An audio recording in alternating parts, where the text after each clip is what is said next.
Hello and welcome back to channel वसन guys. मेरा नाम है आशीष गायकवाड़ और स्वागत है आप सभी का फिर से एक बार हमारे इस यूट्यूब चैनल पे।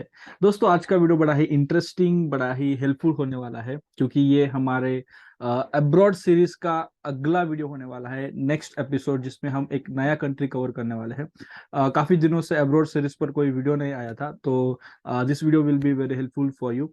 तो इस वीडियो में हम देखने वाले हैं आयरलैंड के बारे में। आयरलैंड, इस कंट्री में नर्सिंग के बाद जॉब करना क्या सही रहेगा? Is Ireland a good option to work as a registered nurse? क्या प्रोसेस रहेगी, एक्सपेंसेस क्या रहेंगे, फिर उसके बाद एग्जाम्स वगैरह, कई सारे ऐसे क्वेश्चंस जो एक इंडिविजुअल एक नर्सिंग कैंडिडेट के मन में होते हैं, वो सभी क्वेश्चंस के आंसर हम इस वीडियो में आपको देने की कोशिश करने वाले हैं। और इन सभी क्वेश्चंस के आंसर देने के लिए हमारे साथ एक स्पेशल गेस्ट है, right away from Ireland. Basically she is from Delhi. अभी वो पिछले 2 साल से आयरलैंड में एज अ रजिस्टर्ड नर्स काम करे। So we have Alisha with us. Welcome Alisha, welcome to the YouTube channel. Thank you Ashish ji, thank you. And hello everyone, मेरा नाम अलीशा है और मैं आयरलैंड में एज अ रजिस्टर्ड नर्स पिछले 2 सालों से काम कर रही हूँ। और मैं, जैसे आशीष जी बता चुके हैं, मैं इंडिया में दिल्ली से हूँ। इसके साथ साथ मैं एक यूट्यूबर भी हूँ और यूट्यूब पे नर्सिंग रिलेटेड और ट्रैवल रिलेटेड आयरलैंड के लिए वीडियोस भी बनाती हूँ। या सो वीडियो को आगे शुरू करने से पहले, बिफोर आस्किंग अदर क्वेश्चंस, मेरा पहला क्वेश्चन आपके लिए रहेगा कि why Alisha, why did you choose Ireland? क्यों, या फिर क्यों स्टूडेंट्स ने आयरलैंड कंसिडर करना चाहिए? Why not other countries? Ireland choose करने के लिए जो 2 रीजन मेरे थे, वही 2 रीजन मैं आपको भी रिकमेंड करूंगी। तो पहला रीजन है सैलरी, क्योंकि हम्म। ऑब्वियसली हम अपना देश छोड़ के दूसरे देश में जा रहे हैं, तो सैलरी अच्छी होनी चाहिए, तभी यस। फायदा है मूव होने का। तो हम्म। आयरलैंड में जो सबसे अच्छी बात है, आपको आपके एक्सपीरियंस के अकॉर्डिंग सैलरी मिलेगी, जो कि बहुत सारी कंट्रीज में नहीं मिलती है। आप हम्म। जब किसी दूसरी कंट्री में जाते हैं तो आपको एज अ फ्रेशर सैलरी मिलेगी। पर आयरलैंड में आपको एक्सपीरियंस बेस्ड सैलरी है, तो जितना ज्यादा एक्सपीरियंस होगा उतनी ज्यादा सैलरी मिलेगी। दूसरा, अगर आप आयरलैंड के बारे में देखें तो आयरलैंड एक बहुत छोटी कंट्री है, तो लेस पॉपुलेशन, लेस पोल्यूशन और हम्म। बहुत सुंदर कंट्री है। तो ये 2 रीजन आप मेरी तरफ से आपको मैं बोलूंगी कि आयरलैंड आप इस 2 रीजन के लिए चूज कर सकते हैं। Great, great, great. आपने बात करी एक्सपीरियंस की, एक्सपीरियंस पे मैं आऊंगा, बट उससे पहले मैं जानना चाहूंगा कि कौन एलिजिबल मतलब कौन एलिजिबल होता है to apply for Ireland? In the sense, मतलब एलिजिबिलिटी की अगर मैं बात करूँ तो क्या जीएनएम वाला अप्लाई कर सकता है, बीएससी वाला, पोस्ट बेसिक वाला, एमएससी वाला? क्योंकि मोस्टली जीएनएम जो हमारे कैंडिडेट्स होते हैं ना, उनके मन में ये डाउट होता है कि जीएनएम के बाद क्या हम अप्लाई कर सकते भी है या नहीं। हालांकि हमने कई सारे वीडियोस में ये कहा है, but I would like you to answer this question. Well, India में जो नर्सेज हैं उनको यही लगता है कि जीएनएम वाले शायद अब्रॉड नहीं जा सकते, पर ऐसा कुछ नहीं है। चाहे आप जीएनएम है, पोस्ट बीएससी, बीएससी, एमएससी, आप हम्म। सब एलिजिबल है आयरलैंड आने के लिए। या ग्रेट। ये बहुत बड़ी बात आपने कही। जो हमारे दोस्त, हमारे जो सब्सक्राइबर्स होते हैं, बार बार यही क्वेश्चन उनके मन में होता है। इसमें मैंने जैसे पूछा, क्या जीएनएम वाला अप्लाई कर सकता है, बीएससी वाले कर सकते हैं, एमएससी वाले कर सकते हैं? तो अगर एमएससी वाले अगर अप्लाई करते हैं तो उनका qualification as compare to GNM और बीएससी नर्सिंग ज्यादा है। तो क्या उनको क्वालिफिकेशन का बेनिफिट मिलेगा? मतलब कोई इंडिविजुअल है, क्या उसे qualification, according to qualification benefit मिलता है या नहीं? अगर सिर्फ एमएससी की बात करें, तो अगर कोई मास्टर्स किसी ने किया है, अगर हम्म। वो मास्टर्स उसने जैसे साइकेट्री में किया है या गायनी में किया है, और वो हम्म। उसी फील्ड में आप यहाँ पे आ रहे हो एज अ स्पेशलाइज्ड नर्स, तो आपकी सैलरी नॉर्मल स्टाफ नर्स से अलग होगी। पर अगर आपने मास्टर्स किया है और आप यहाँ पे एज अ स्टाफ नर्स ही आना चाहते हो, वो स्पेशलाइजेशन में आप नहीं हम्म। आना चाहते, तो एक जीएनएम 10 ईयर एक्सपीरियंस और एक मास्टर्स 10 ईयर एक्सपीरियंस की सैलरी सेम ही होगी।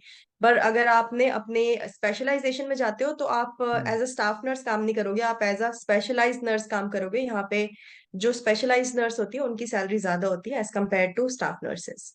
ओके। ओके। और क्या एक्सपीरियंस मैंडेटरी है? आई मीन, क्या फ्रेशर्स अप्लाई कर सकते हैं? मेरे दो क्वेश्चन रहेंगे एक ही क्वेश्चन में। क्या फ्रेशर्स अप्लाई कर सकते हैं? और क्या एक्सपीरियंस मैंडेटरी है? अगर है तो क्लिनिकल चाहिए, टीचिंग चाहिए, या फिर ऐसा कोई है कि क्राइटेरिया कि आपको ऐसे इतने पर्टिकुलर बेड हॉस्पिटल्स में ही अगर आपका एक्सपीरियंस है तो ही आप अप्लाई कर सकते हैं? तो थोड़ा कॉम्प्लेक्स क्वेश्चन, बड़ा क्वेश्चन है, बट आई थिंक आप हाँ हाँ, मतलब तो इजी मैं आंसर दे दो। इसका बिल्कुल क्लियर कट आंसर दूंगी ताकि जो व्यूअर्स हमारे जो देख रहे हैं वो कंफ्यूज ना हम्म। हो। तो अगर आप फ्रेशर हैं तो आप अप्लाई नहीं कर सकते, freshers are not eligible for Ireland. Okay. दूसरा, एक्सपीरियंस आपको कम से कम 2 साल का चाहिए। कुछ लोग आपको हम्म। ये भी बोलेंगे कि 1.5 साल एक्सपीरियंस एक्सेप्ट करेंगे, 1 ईयर, पर मैं आपको रिकमेंड करूंगी एटलीस्ट 2 ईयर्स एक्सपीरियंस। हम्म। और जो बेड कैपेसिटी मैं आपको रिकमेंड करूंगी वो two hmm. Hundred plus bedded का रिकमेंड करूंगी। आपको बहुत सारे एजेंट्स और बहुत सारे लोग ऐसे ही मिलेंगे जो बोलेंगे 150 बेडेड भी हम एक्सेप्ट हम्म। करेंगे। पर मैं आपको रिकमेंड करूंगी 2 year plus experience in 200 plus bedded hospital. तो उससे क्या होगा ना कि आपका जो एम्प्लॉयर है वो आपको हम्म। काफी ज्यादा एम्प्लॉयर मिलेंगे जब आप हम्म। जॉब के लिए अप्लाई करोगे। तो हम्म। आपका जो एक वो है स्कोप है वो बढ़ जाता है। अगर आपका 2 साल एक्सपीरियंस है और 200 प्लस बेडेड एक्सपीरियंस है तो आपको जॉब के लिए हासिल नहीं करनी पड़ेगी। आपको जहां जॉब हम्म। चाहिए, जिस हॉस्पिटल में चाहिए, एक रेप्यूटेड हॉस्पिटल में आपको जॉब इजिली मिल जाएगी। एंड कैन फ्रेशर्स अप्लाई, आपने कहा नहीं, तो ओके। अब ये तो इतना मतलब क्लियर कट आपने बता दिया। तो आई हैव डाउट कि मतलब अगर ऐसा कोई है जिसके करियर में गैप है, like after for girls, like after marriage अगर कोई गैप है, फॉर प्रेगनेंसी बोलो या फिर मैरिज के बाद उन्होंने जॉब नहीं किया है, फिर बाद में उनको इस वीडियो को देख के अगर वो मोटिवेट हो गए, उनको लगा कि आयरलैंड जाए जॉब करे, तो क्या ये करियर गैप एक्सेप्टेबल है? सिर्फ जो गैप है वो recent gap should not be more than 6 months. तो आपका जो गैप है सिर्फ 6 मंथ्स का होना चाहिए। और हम्म। फीमेल्स के लिए मैं समझ सकती हूँ कि काफी सारी जो फीमेल्स होती हैं वो शादी के टाइम पे जॉब छोड़ती हैं हम्म। या फिर प्रेगनेंसी या चाइल्ड केयर के लिए। तो अगर हम्म। कुछ ऐसा आपके साथ हुआ है, अगर आपका रीसेंट गैप 6 मंथ से कम हम्म। है तब तो आप एलिजिबल है आयरलैंड के लिए। पर अगर आपका रीसेंट गैप 6 मंथ से ज्यादा का हो चुका है तो आप हम्म। दोबारा से जॉब ज्वाइन कीजिए। और जब आपका जो करंट जॉब का हम्म। पीरियड है वो कम से कम जब 1 साल हो जाए तब आप तैयारी करें आयरलैंड के लिए, क्योंकि प्रोसेस टाइमिंग भी 6 से 8 महीने है। तो तब तक आपका 1.5 साल हो जाएगा। तो आपका जो पुराना 2 ईयर एक्सपीरियंस और करंट का 1 1.5 साल का एक्सपीरियंस उसके बाद हम्म। आप अप्लाई करें तो आपके लिए ज्यादा अच्छा रहेगा। ओके। और आपने बात करी अबाउट प्रिपरेशन, तैयारी करें आयरलैंड की। तो आयरलैंड की जब तैयारी करें तो इंग्लिश, मोस्टली फॉरेन कंट्रीज में इंग्लिश लैंग्वेज का आपको टेस्ट देना होता है। तो आयरलैंड के लिए कौन सी एग्जाम है? ओईटी है, आइल्स है? कौन से एग्जाम है, कौन से लैंग्वेज के लिए या फिर कौन से एग्जाम के लिए स्टूडेंट्स को प्रिपेयर करना चाहिए? तो आयरलैंड के लिए आप आइल्स भी दे सकते हैं और ओईटी भी दे सकते हैं। अगर आप आइल्स दे रहे हैं तो आप मेक श्योर कीजिए कि आप एकेडमिक्स दें। तो हम्म। एकेडमिक्स आइल्स और उसका जो स्कोर है एक्सेप्टेबल आयरलैंड स्कोर। तो ये स्कोर जो है वो चेंज होते रहते हैं, बट एज ऑफ नाउ जो स्कोर हम्म। है वो ये है कि आपका 6.5 किसी भी एक मॉड्यूल में चाहिए और हम्म। 7 बाकी 3 मॉड्यूल्स में चाहिए। सेम ओईटी जब आप देते हैं तो हम्म। C+ किसी भी एक मॉड्यूल में और बी बाकी हम्म। 3 मॉड्यूल में। बट आप मेक श्योर कीजिए जब भी आप अप्लाई कर रहे हैं उससे पहले आप जो करंट रिक्वायरमेंट है वो चेक करें, क्योंकि ये हम्म। रिक्वायरमेंट्स हमेशा चेंज होती रहती है। सही बात है। एंड अभी मैं व्यूअर्स को कहना चाहूंगा, यहाँ से अभी तो और भी ध्यान से देखो, क्योंकि यहाँ से हम प्रोसेस डिस्कस करने वाले हैं। तो पहली चीज है कि आप आइल्स दो या फिर ओईटी दो, राइट? अब उसके बाद क्या है, what is the next step after giving the exam?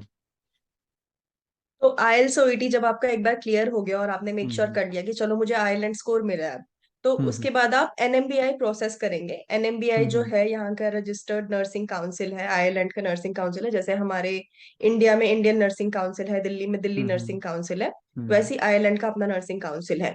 यहाँ पे मैं व्यूअर्स को एक बात बता देना चाहती हूँ जो आयरलैंड का प्रोसेस ऑलरेडी कर रहे हैं, कि हम्म। आप अपना प्रोसेस खुद से कर सकते हैं। It's completely online. और हम्म। आपको कुछ नहीं करना, अपने डॉक्यूमेंट्स अपलोड करने हैं। हम्म। कुछ डॉक्यूमेंट्स का प्रिंट आउट लेके आपको अपने हम्म। एम्प्लॉयर से, अपने कॉलेज से फिल करवाने हैं। क्योंकि काफी सारे इंडिया में अभी ऐसे एजेंट्स हैं जो हम्म। कि बच्चों से पैसे ले रहे हैं। और वो भी कुछ हाँ। कम अमाउंट नहीं, क्योंकि काफी सारे मेरे सब्सक्राइबर ने बताया कि एजेंट्स उनसे 30,000 रुपीज मांग रहे हैं सिर्फ ये ऑनलाइन प्रोसेस करने के लिए।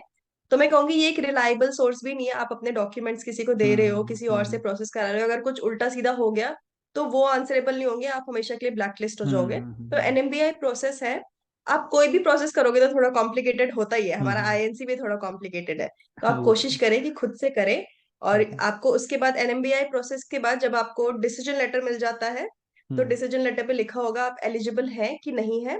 अगर आप एलिजिबल हैं तो उसके बाद आप अपने शॉर्ट टर्म वीजा के लिए अप्लाई करेंगे, जिसको बोलते हैं एटिपिकल वर्क स्कीम। जब हम्म। आपको शॉर्ट टर्म वीजा मिल जाएगा तो अब आपके पास एनएमबीआई का डिसीजन लेटर हो गया और शॉर्ट टर्म वीजा हो गया। उसके हम्म। बाद आप आयरलैंड में एंटर करने के लिए जो इमिग्रेशन है, जो आयरलैंड की एम्बेसी है, वहां पे आप मेन वीजा के लिए अप्लाई करोगे, जहां पे आपके पासपोर्ट के ऊपर वो कंट्री की स्टैंप लगा के देंगे कि हम्म। अब आप आयरलैंड में एंटर कर सकते हो। ओके। मीनवाइल जब ये सब कुछ मतलब चल रहा है, तो हम्म। आपको अपने एम्प्लॉयर्स ढूंढने हैं, आपको इंटरव्यू क्लियर करना है। हम्म। आप इंटरव्यू के बाद ही वीजा प्रोसेस कर सकते हो, इंटरव्यू से पहले नहीं करना। जब अच्छा। आपको इंटरव्यू क्लियर हो जाए उसके बाद आप ये वीजा प्रोसेस वगैरह अपना कर सकते हो। ओके, तो ये बेसिक डिटेल है और काफी इंपॉर्टेंट है। एक जो बात आपने मेंशन की कि एजेंट्स, तो yes I have experience this. पिछले 2 साल से मैं अब्रॉड सीरीज हम पे वीडियो बना रहे हैं, तो आई हैव वेरियस कमेंट्स या फिर हमारे डीएम्स में भी ये चीज कई सारे स्टूडेंट्स बोलते हैं कि एजेंट्स बताओ। तो अगेन जैसे अलीशा हैज शेयर कि आप अपना खुद से भी अप्लाई कर सकते हो, राइट? तो वो बेटर रहेगा, थोड़ा टाइम लगेगा बट वो सही तरीका रहेगा, क्योंकि सब कुछ एक्सेसिबल है आपके लिए, तो खुद से करना बेस्ट रहेगा। एजेंट्स काफी, आपने तो 30 ही कहा, ऐसे भी हमने देखे हैं जो इससे भी ज्यादा ये करते हैं, मतलब कुछ लोगों का कमीशन ही उतना होता है, टू बी वेरी फ्रैंक। तो ये है। हाँ, ओके। तो आपने आपने ये भी कहा कि खुद से करो, थोड़ा लेट हो सकता है, तो क्या लगता है कितना टाइम लगता है? लेट मतलब कितना time, how long it takes इस पूरे प्रोसेस को? लैंग्वेज टेस्ट पास किया, फिर बाकी जो पूरा प्रोसेस है वो कंप्लीट होने में कितना टाइम लगता है? तो जो ये एनएमबीआई का जो सारा प्रोसेस है वो मैक्सिमम टू मैक्सिमम आपका 60 to 70 वर्किंग डेज लगता है। तो मुझे ऐसा लगता है नर्सेस को जो मेन प्रॉब्लम लगती है वो डॉक्यूमेंट्स अपलोड करना और फिर हम्म। वो डॉक्यूमेंट्स उनको अपने कॉलेज से फिल कराना, तो ये सब उनको थोड़ा कॉम्प्लिकेटेड लगता है। पर जब आप सारे डॉक्यूमेंट्स एक बार अपलोड कर देते हो और पेमेंट कर देते हो, उसके बाद आपका डिसीजन लेटर आने में कम से कम 60 to 70 वर्किंग डेज लगते हैं। It okay. डिपेंड्स कि आपका प्रोफाइल कैसा है। अगर आपका बहुत वास्ट एक्सपीरियंस है, डिफरेंट जगह काम किया है, तो हम्म। उनको वेरीफाई करने में ज्यादा टाइम भी लग सकता है। पर एज पर एनएमबीआई वेबसाइट आपको 60 to 70 वर्किंग डेज लगेगा डिसीजन लेटर मिलने में। ओके, तो मैक्स टू मैक्स हम लगा सकते हैं 2 to 3 months। हाँ जी, हाँ जी। एंड एज कम्पेयर टू बाकी कंट्री, आई थिंक ये थोड़ा फास्ट है। तो अगर हम कंपेयर करें, अगर टाइम भी कम लगता है, तो क्या ये जो पूरा प्रोसेस करने में एक्सपेंसेस भी एज कम्पेयर टू बाकी कंट्रीज कम है? क्या सेम है, या फिर कितना एक्सपेंस होता है? एक रफ फिगर अगर आप बताओ पाओ तो। यहाँ पे आयरलैंड में टाइम और एक्सपेंस दोनों वैरी करेगा। तो जो मैंने आपको टाइम बताया है 60 to 70 वर्किंग डेज, वो सिर्फ हम्म। एनएमबीआई डिसीजन लेटर मिलने का टाइम है। हम्म। एनएमबीआई डिसीजन लेटर मिलने के बाद आपको इंटरव्यूज क्लियर करने पड़ेंगे। जब आपका डिसीजन हम्म। लेटर मिल जाएगा उसके बाद आप हम्म। हॉस्पिटल सर्च करेंगे, हॉस्पिटल से ओके। अप्लाई करेंगे, फिर आपको हम्म। जो आपका कॉन्ट्रैक्ट है वो मिल जाएगा हॉस्पिटल से। कॉन्ट्रैक्ट मिलने के बाद आप वीजा के लिए अप्लाई करेंगे और ओके। फिर वीजा का अलग टाइम प्रोसेस है। तो जो कंप्लीट जो आपका प्रोसेस हो जाएगा आयरलैंड का, वो 6 to 8 मंथ्स का हो जाएगा। तो ओके। पहले डिसीजन लेटर मिलेगा, फिर अच्छा। आपको आपका एम्प्लॉयर चूज करना है, फिर आपको हम्म। अपना वर्क परमिट के लिए अप्लाई करना है, फिर आपको मेन वीजा अप्लाई करना है। तो ये पूरा जो प्रोसेस है 6 to 8 मंथ्स लगेगा। ओके। अब बात करते हैं एक्सपेंस की। हम्म। तो एक्सपेंस भी यहाँ पे दो पार्ट्स में डिवाइड हो जाते हैं कि आपको दो तरह के एम्प्लॉयर मिलेंगे यहाँ पे। एक तो जो आपको पहले से स्पॉन्सर करते हैं, हम्म। और दूसरा जो आपको स्पॉन्सर नहीं करेंगे, बाद में आपको कॉस्ट रीइंबर्स करेंगे। तो ओके। अगर आपको आपका एम्प्लॉयर स्पॉन्सर करता है तो ये हम्म। कंप्लीटली आपके लिए फ्री होगा। हम्म। आपको अपनी वीजा फीस भी नहीं देनी, वो वीजा फीस तक वो ही देते हैं। और ओके। आपको कोई चार्जेस नहीं देने, फ्लाइट टिकट्स भी वो देंगे, आप completely free of cost Ireland जाएंगे।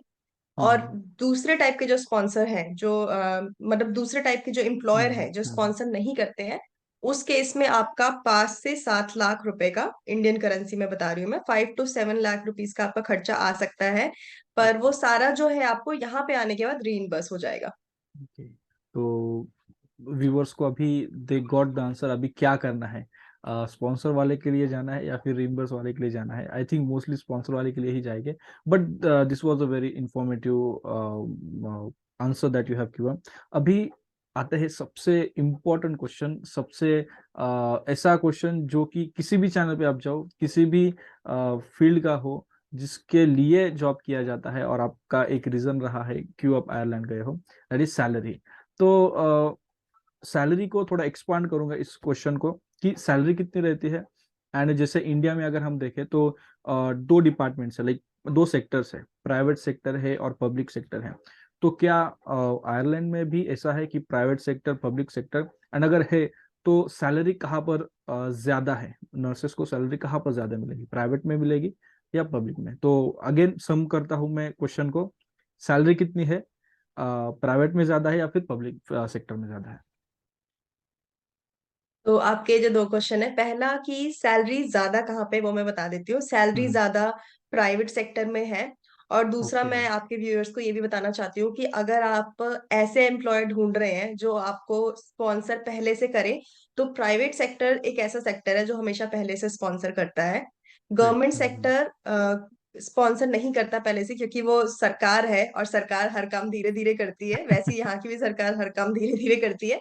तो वो पहले पैसा आप पे नहीं लगाएगी, जब आप आयरलैंड आ जाओगे तब आपको जो आपका लगाया हुआ पैसा है वो आपको वापस करिए, पर वापस मिल जाता है, ऐसे आपको हसल हम्म। नहीं करनी, भागना नहीं है। हाँ हाँ हाँ।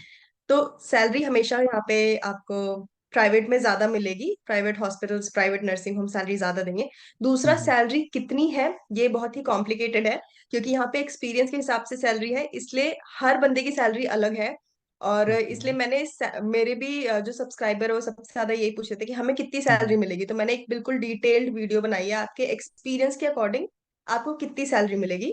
हम्म। तो आप उस वीडियो को जा करके देख सकते हैं, अगर आपको हम्म। अपनी अपने एक्सपीरियंस के अकॉर्डिंग सैलरी पता हम्म। करनी है। But just for an idea मैं आपको बता दूं कि जैसे अगर आप 2 साल एक्सपीरियंस है, तो आपकी हम्म। सैलरी 16 से 18 यूरो पर घंटे के बीच में हो सकती है। तो यहाँ ओके। पे सैलरी पर आवर के हिसाब से हम्म। डिसाइड हम्म। होती है। तो हम्म। अगर आप सिर्फ 2 ईयर एक्सपीरियंस है तो 16 to 18 आवर्स, डिपेंडिंग अपॉन आप प्राइवेट में हो, गवर्नमेंट में हो, हम्म। आपका डिपार्टमेंट कैसा है। हम्म। ठीक है, हर चीज मैटर करती है। आप सिटी हम्म। में काम कर रहे हो, काउंटी में काम कर रहे हो, तो आपकी approximately 16 to 18 per hour salary हो सकती है, अगर आप 2 साल एक्सपीरियंस हो। अगर आप ज्यादा हो, 5 साल, 10 साल, हम्म। तो ये जो है ये बढ़ता जाएगा। आपकी सैलरी 25 यूरो पर आवर तक हो सकती है, as per your okay. Experience. Hmm. And अगर उसको हम, इफ यू कैन से, कि अगर हम उसको हम इंडियन रुपए में कन्वर्ट करें तो वो कितना होगा? Just an idea. 16 यूरो अगर हम इंडियन करेंसी में कन्वर्ट करें तो ये हो जाएगा आपका, 1 यूरो अभी 90 रुपए का चल रहा है। तो आप उस ओके। हिसाब से कैलकुलेट कर सकते हैं कि 16 यूरो ओके। कितने का हो गया। 1 euro is equal to approximately 90 ninety INR। Two. Okay. तो मतलब सैलरी तो वो भी काफी अच्छी है, पर आर सैलरी हो रही है। ठीक है, अब सैलरी अच्छी है, चलो सब कुछ ठीक है, प्रोसेस भी जान लिया। बट एक और इम्पोर्टेंट चीज समझना जरूरी है हमारे व्यूवर्स के लिए, दैट इज वर्क एनवायरनमेंट वहाँ पर कैसा है, कि कैसे बाकी, क्योंकि जब आप जाते हो वहाँ पर, आपके लिए वो फॉरेन कंट्री है, लेकिन आप जब वहाँ पर जाते हो तो वहाँ पर आप एज अ फॉरेनर होते हो। तो एज अ फॉरेनर या फिर फॉरेनर को कैसे ट्रीट किया जाता है, वर्क एनवायरनमेंट बेसिकली कैसा रहता है वहाँ पर आयरलैंड में, आपका एक्सपीरियंस? तो वर्क एनवायरनमेंट, मैंने इंडिया में प्राइवेट में भी काम किया है। मैंने 5 साल प्राइवेट हॉस्पिटल में काम किया और 5 साल गवर्नमेंट में काम किया है। ओके। तो मुझे इंडिया का मतलब पूरा जो वर्क पैटर्न है वो पता चल हम्म। गया है। तो उसके हिसाब से नथिंग अगेंस्ट इंडिया, पर वर्क एनवायरनमेंट इंडिया से बहुत बेहतर है यहाँ पे। और हम्म। मुझे कहीं ना कहीं ऐसा लगता था कि नर्सेस की जो रिस्पेक्ट है इंडिया में वो इतनी हम्म। ज्यादा नहीं है। और ऐसा हम्म। समझ, इतना पढ़ने के बाद भी, हमें 3.5 साल 4 साल पढ़ाई करने के बाद भी हम्म। ऐसे देखा जाता है कि शायद हम सिर्फ दवाइयां देने और इंजेक्शन देने के लिए, उसके अलावा हम्म। हमें कुछ नहीं आता। पर यहाँ पे हम्म। ऐसा नहीं है। यहाँ पे आपकी नर्सेस की अलग से रिस्पेक्ट है, पेशेंट्स भी आपको हम्म। रिस्पेक्ट करते हैं। इवन जो यहाँ की आम जो नॉर्मल जो हम्म। सिटीजन्स हैं उनको भी पता है nursing is honourable job here. और हम्म। सिर्फ नर्सिंग ही नहीं, आप अगर बाकी भी किसी भी आप फील्ड में चले जाएंगे यहाँ पे, तो हर हम्म। बंदे की रिस्पेक्ट है। यहाँ तक कि यहाँ पे एक क्लीनर की भी रिस्पेक्ट है, एक हम्म। जो नॉर्मल एक फ्लेबॉटमी है यहाँ पे उसकी भी रिस्पेक्ट है। और यहाँ पे नर्सेस को हर चीज में डिसीजन मेकिंग में इन्वॉल्व किया जाता है। जैसे कंसल्टेंट आएगा तो वो आपको, हम्म। आप उसे टाइम विश करें उससे पहले आपको कंसल्टेंट टाइम विश कर देगा। Hello, how are you doing, what do you think अच्छा। About patient, do you think shall we stop antibiotic. वो खुद ही कंसल्टेंट आपसे पूछेगा कि आपकी क्या राय है। अगर आप हम्म। नहीं जानते तो आप नॉर्मली बोल सकते हो, sorry I am not sure, I hmm. Don't know. पर हर बंदा आपको इक्वली ट्रीट करेगा, कंसल्टेंट भी आपको हम्म। अपने बराबर ट्रीट करेगा। तो बहुत अच्छा दैट्स वर्क एनवायरनमेंट है और मेरे को 2 साल हो चुके हैं। मैंने ऐसा कोई कभी रेसिज्म नहीं फेस किया कि हाँ मैं ब्राउन हम्म हूँ तो मेरे साथ रेसिज्म हो रहा है। हम्म और इक्वली आपको जान के शायद जो व्यूअर है उनको हैरानी भी होगी कि यहाँ पे इक्वल अपॉर्चुनिटी है। यहाँ तक कि जो मेरी सीनियर मैनेजर है and one of my director of nursing is also Indian. तो वाह। जब मैं यहाँ पे आई तो मैं बड़ी हैरान हो गई देख के कि भाई इंडियन डायरेक्टर ऑफ नर्सिंग भी हो हम्म सकते हैं। तो यहाँ पे आपके हम्म प्रमोशन की भी चांस है, क्योंकि यहाँ पे इक्वल अपॉर्चुनिटी है। अगर आपके पास टैलेंट है तो आपको हम्म। जरूर प्रमोशन भी मिलेगी। आई थिंक ये डायरेक्टर ऑफ नर्सिंग क्या होता है, इस पर हम आई थिंक कभी डिस्कस करेंगे, राइट? क्योंकि कुछ लोगों के लिए थोड़ा नया भी हो सकता है कि क्या है ये वर्क, मतलब रोल्स एंड रिस्पॉन्सिबिलिटी। तो उसके लिए हम एक सेपरेट वीडियो बनाएंगे। एंड बात करते हैं वर्क एनवायरनमेंट एंड रिस्पॉन्सिबिलिटी की, तो हमने मधु के साथ एक वीडियो रिसेंटली शूट किया था जहाँ पर हमने इसके बारे में पूरा डिस्कशन किया था, लाइक इंडिया में कैसा है एंड अब्रॉड कंट्रीज में कैसा है। तो यस, फॉर व्यूअर्स, अगर आपको और उसमें डिटेल जानकारी चाहिए तो आप वो वीडियो भी देख सकते हो। तो Alisha, my next question to you will be कि ठीक है, आप जाते हो, सब कुछ है, you you get a good job, but अगर आप सोचते हो कि टू टेक योर पेरेंट्स या फिर टू टेक योर फैमिली, तो कितने टाइम बाद आप लेके जा सकते हो? या फिर क्या वीजा वगैरह क्या प्रोसेस है उनके लिए, या फिर वो डिपेंडेंट पे जा सकते हैं? तो क्या प्रोसेस रहेगा इसके ऊपर? तो आयरलैंड में ऐसा है कि आप अपने स्पाउस को और बच्चों को तो लेके आ सकते हैं, पर पेरेंट्स को हम्म। नहीं लेके आ सकते हैं। तो ओके। स्पाउस को आप अपने साथ नहीं लेके आ सकते। काफी सारे लोगों का ये डाउट रहता है कि जब हम आयरलैंड मूव हम्म। हो रहे हैं तभी हम साथ में लेके जा सकते हैं। तो आप साथ में नहीं लेके आ सकते, क्योंकि जब आप आयरलैंड आते हो तो आप शॉर्ट टर्म वर्क परमिट पे आते हो। जैसे हमें इंडिया में हम्म काम करने के लिए लाइसेंस चाहिए, वैसे ही हम्म। आयरलैंड में काम करने के लिए आपको लाइसेंस चाहिए। तो वो जो यस। लाइसेंस एग्जाम है वो आप यहाँ पे आके दोगे। तो जब आप हम्म आके वो लाइसेंस एग्जाम दे देते हो, आपको लाइसेंस मिल जाता है और आप as hmm the staff nurse काम करने लग जाते हो। तभी हम्म आप अपनी फैमिली को बुला सकते हो, क्योंकि उस टाइम पे आपको एक स्पेशल टाइप ऑफ वीजा मिलता है हम्म आयरलैंड में, जो कि सिर्फ क्रिटिकल स्किल्स वर्कर्स को मिलता है, जिसमें नर्सेस, डॉक्टर, इंजीनियर्स हम्म। वगैरह वगैरह आते हैं। तो वो जो मिलने का टाइम है वो अप्रोक्सीमेटली 3 महीने लग जाते हैं। तो ओके। आप जिस दिन यहाँ पे लैंड कर रहे हो उससे आप 3 महीने लगा लो।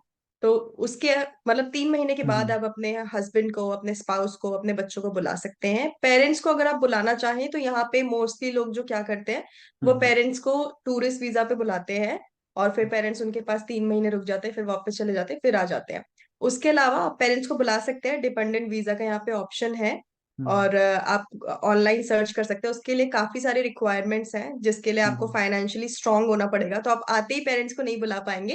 हाँ हाँ। वंस यू आर हियर और आपके पास अच्छे फंड्स आ चुके हैं, तब हम्म। आप पेरेंट्स को डेफिनेटली बुला सकते हैं। ओके, तो अगर मैं आ जाता, फॉर एग्जांपल अगर मेरा ही एग्जांपल ले, तो इफ आई कम, तो 3 महीने बाद I can bring my spouse वगैरह, I can bring my wife, but parents के लिए बुलाना है तो फिर आई हैव टू बी, मुझे वेट करना पड़ेगा, थोड़ा थोड़ा फाइनेंशियली स्ट्रांग करना पड़ेगा, बनना पड़ेगा, एंड उसके बाद मैं ला लेके आ सकता हूँ। ठीक है। बट अगर राइट, बच्चों को भी लेके आ सकते हैं, तो क्या अगर हम हेल्थ केयर डिपार्टमेंट में काम कर रहे हैं, हेल्थ प्रोफेशनल है, तो कोई ऐसा बेनिफिट है इसका हमारे बच्चों के लिए भी, अगर हम बात करें, या फिर हमारे फैमिली मेंबर्स के लिए भी? हमारे फैमिली मेंबर्स के लिए भी। अगर आप हॉस्पिटल में काम कर रहे हैं तो हम्म वो भी डिपेंड करता है। अगर आप गवर्नमेंट में काम कर रहे हैं तो जैसे जस्ट हम्म लाइक हमारे इंडिया में है, गवर्नमेंट में आपका फ्री होगा ट्रीटमेंट। और अगर आप हम्म। प्राइवेट में जॉब कर रहे हैं तो प्राइवेट में आपका फ्री नहीं होगा, चाहे आप वहां पे स्टाफ ही क्यों ना हो।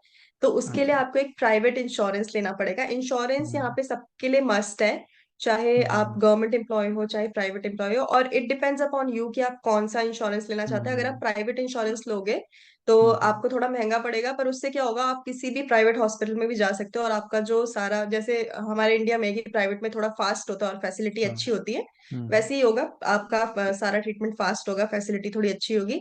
पर अगर आप नॉर्मल वाला बेसिक हम्म। इंश्योरेंस लेते हो तो आप गवर्नमेंट में जा सकते हो, और फिर गवर्नमेंट में आपका सारा ट्रीटमेंट फ्री होगा, पर वो थोड़ा स्लो रहेगा। ओके, हेल्थ की बात हुई, what about education? If I have a child और उनका एजुकेशन, अगर उनको एडमिशन लेना है, तो इज दैट फ्री, या फिर क्या कोई बेनिफिट है, प्राइवेट में हो, गवर्नमेंट में हो? तो स्कूल्स का भी सेम रहेगा। अगर आप गवर्नमेंट स्कूल्स में एडमिशन लेते हैं वो कम्प्लीटली फ्री है, एजुकेशन हम्म बिल्कुल फ्री है, पूरी स्कूलिंग बच्चों की। पर अगर आप हम्म प्राइवेट में लेते हैं तो उसमें आपको कुछ अमाउंट पे करना पड़ेगा। पर मोस्टली मैंने जितना भी अभी तक यहाँ पे देखा है, तो सब अपने बच्चों का गवर्नमेंट में ही एडमिशन कराते हैं। And government schools are very good here, और वो प्राइवेट की तरह ही है। और हम्म प्राइवेट में शायद सिर्फ वही जा पाता है जिनको गवर्नमेंट में नहीं मिल पाता नंबर या कुछ और प्रॉब्लम हम्म। है, अदरवाइज सब लोग मोस्टली गवर्नमेंट में ही जाते हैं बिकॉज इट्स फ्री। ओके। एक एक थोड़ा additional question, I don't think so हमने इसके लिए प्रिपेयर किया था। क्या एज क्राइटेरिया है? अगर जैसे कि हम हमारे इंडिया में अगर हम देखें तो एज क्राइटेरिया होता है कि पर्टिकुलर जॉब है तो उसके लिए, जैसे कि एम्स की अगर हम बात करें तो अगर उस एज विंडो में आप हो तो ही आप अप्लाई कर सकते हो। तो क्या is there any criteria as such for Ireland? Age criteria कुछ भी नहीं है, एज लिमिट कोई नहीं है, आप कितने भी साल में अप्लाई कर सकते हो। हम्म। रिटायरमेंट एज भी यहाँ पे काफी ज्यादा है, 68 ईयर्स है, तो आप किसी भी एज ओके। में हो, as such as of now there is no age hmm. Limit to apply.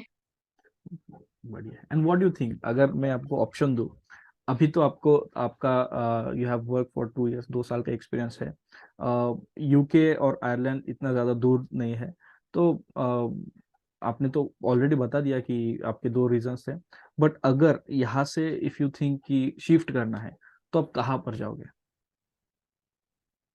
अगर मुझे ऑप्शन मिला भी तब भी मैं यूके नहीं जाऊंगी, क्योंकि मेरी एक फ्रेंड है यूके में जिसने मेरे साथ नर्सिंग की थी और मेरे जैसा ही एक्सपीरियंस है, और जितनी मुझे सैलरी मिल रही है उसकी आधी सैलरी उसको वहां पे मिल रही है। तो डेफिनेटली यूके मेरा ऑप्शन नहीं रहेगा, तो मैंने उसको भी यही बोला कि व्हाई नॉट आयरलैंड। बट अब वो हम्म वही है कि हमारा क्या होता है, हम ऑलरेडी अपने देश को छोड़ के एक कंट्री में गए हैं और अब हम वहाँ हम्म पे सेटल हो गए, तो वो वहाँ पे सेटल हो चुकी है अपनी फैमिली के साथ, तो इसलिए she is not planning to move any further, बच्चे वगैरह सब सेटल हैं। पर डेफिनेटली अगर मुझे ऐसा ऑप्शन मिला तब भी मैं हम्म। आयरलैंड में ही रहूंगी। Okay okay, great great. So अच्छा लगा आलिशा आपसे बात करके, एंड जो भी कन्वर्सेशन हमने किया, ऑलमोस्ट 17 to 18 क्वेश्चंस हमने कवर किए, जो कि कमेंट्स है स्टूडेंट्स के आपके भी चैनल पे, जो मोस्टली क्वेश्चंस आते हैं, एंड मुझे भी इन जनरल जो अब्रॉड के बारे में क्वेश्चंस पूछे जाते हैं। एक एक जाते जाने से पहले एक दो क्वेश्चंस है मेरे, कि बच्चों का ये होता है ना कि आइल्स के लिए प्रिपरेशन करना है, ओईटी के लिए प्रिपरेशन करना है, तो क्या सेल्फ प्रिपरेशन किया जा सकता है या फिर कोचिंग करना मस्ट है, या फिर कोचिंग ही करनी चाहिए? आप क्या सजेस्ट करोगे? मेरे हिसाब से आपको सेल्फ प्रिपरेशन तो करनी ही है, पर एक अच्छे गाइडेंस की आपको बहुत ज्यादा जरूरत पड़ेगी। हम्म क्योंकि ओईटी और आईएलटीएस अगर आज आज आजकल आप देखें तो इंडिया में सभी लोग पढ़ा रहे हैं, मतलब जो यस। मुझे लगता है कि ऑथराइज नहीं भी है वो भी पढ़ा रहे हम्म हैं। तो आप कोशिश करें आप किसी ऐसे बंदे के पास जाए या किसी ऐसी टीचर के पास जाए जो ओईटी ट्रेंड हो या आईएलटीएस ट्रेंड हो हम्म ऑफिशियली। तो वो आपको प्रॉपर फॉर्मेट पढ़ा पाएंगे ताकि आप उस एग्जाम का जो पैटर्न है उसको ब्रेक कर सके और आपका एग्जाम अच्छे से क्लियर हो। तो एक अच्छे ट्यूटर की आपको हम्म। गाइडेंस जरूरत पड़ेगी। Great. And last question, anything, ये मैसेज जो आप कन्वे करना चाहोगे स्टूडेंट्स के लिए जो अब्रॉड के लिए सोच रहा है, स्पेशली आयरलैंड के लिए सोच रहा है, तो any last message that you want to convey to this students? मैं जितनी भी यंग नर्सेज हैं जो आना चाहती हैं अब्रॉड, आयरलैंड ही नहीं, अगर आप यूके यूएस ऑस्ट्रेलिया कहीं भी जाना चाहते हैं, तो मैं आपको यही बोलूंगी कि अभी से आप प्लान करें, और एक प्रॉपर हम्म प्लानिंग बहुत जरूरी है। और मुझे याद है जब मैंने अपना नर्सिंग पास आउट किया था, तब तब से मैं प्लान करने के लिए कोशिश कर रही थी, पर मैं प्लान नहीं कर पा रही थी क्योंकि हम्म उस टाइम पे एक प्रॉपर गाइडेंस कहीं पे भी नहीं थी, इवन यूट्यूब चैनल्स पे भी नहीं थी। और आजकल अगर आप देखो तो आपको एक आधी वीडियो तो हिंदी में मिल जाएगी, पहले ऐसा हम्म बिल्कुल भी नहीं होता था, काफी कम यूट्यूबर थे जो मतलब ऐसे थे ही नहीं यूट्यूबर जो गाइड कर रहे थे हिंदी में, हम्म और सब अपनी अपनी लैंग्वेज में बनाते थे। तो आप अभी से सर्च करें और आप अभी से ही डिसाइड करें आपको कौन सी कंट्री जाना है, आपको कौन से जितनी जल्दी आप हम्म मतलब जाएंगे उतना अच्छा रहेगा। अगर आपको इंडिया में गवर्नमेंट जॉब का भी आप सोच रहे हैं, तो आप प्लान करें कि मैं 2 साल गवर्नमेंट जॉब के लिए तैयारी करूंगी, अगर 2 साल में मुझे सरकारी नौकरी नहीं मिली तो मैं अब्रॉड जाऊंगी। या फिर हम्म। जितने भी साल का आप टाइम फ्रेम लेके चलना चाहते हैं, तो ऐसा आप डिसाइड करके रखें, अपना टाइम वेस्ट बिल्कुल भी ना करें।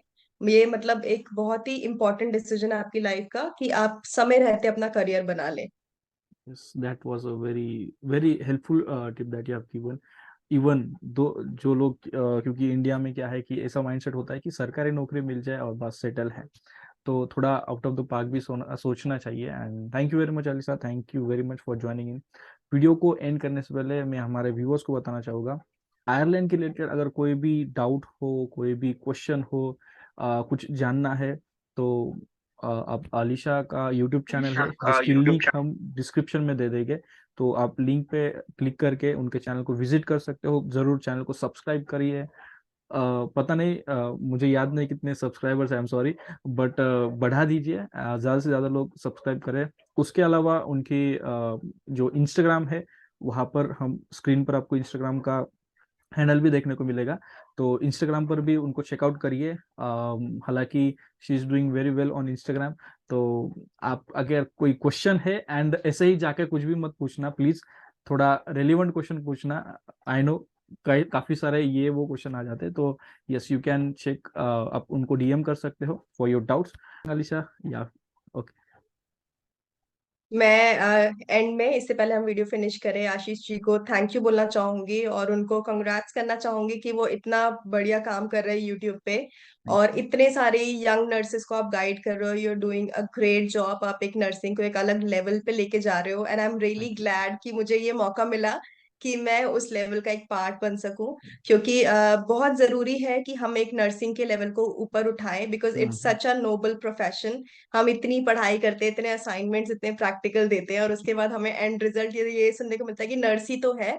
तो प्लीज आप जो कर रहे हैं करते रहें और आपके सब्सक्राइब। सब्सक्राइबर को बोलना चाहूंगी कि आप खूब सारा प्यार दें इनकी सारी वीडियोस पे। He is doing really a great job और काफी पहले से कर रहे हैं, तो ये बहुत ही अच्छी बात है। Congrats to you and all the very best to everyone who is watching this video. Thank you very much. Okay, so time है वीडियो को एंड करते हैं। जैसे मैंने कहा, लिंक नीचे डिस्क्रिप्शन में लिंक दे दिए हैं, go check out the link. Channel पे जाइए उनके, सब्सक्राइब करिए, इंस्टाग्राम भी चेक करिए। और हाँ, अगर आपको वीडियो पसंद आया हो, ऐसे कौन सी चीज़ है जो आपको पसंद आई, तो नीचे कमेंट बॉक्स में आप कमेंट करिए। या फिर ऐसा कोई क्वेश्चन अगर रह गया आपका, तो वो भी आप कमेंट कर सकते हैं। मैं या फिर आलिशा जी, हम दोनों में से कोई भी आपको आपके क्वेश्चन का आंसर कमेंट बॉक्स में हम देने की कोशिश करेंगे। So thank you very much guys for joining in this video. Video देखने के लिए, यहाँ तक देखा है तो लाइक तो बनता है। वीडियो देखने के लिए थैंक यू वेरी मच। मिलते हैं किसी और वीडियो में, किसी अदर ऐसे टॉपिक के साथ। तब तक के लिए शालोम, शांति और सलाम। Bye bye.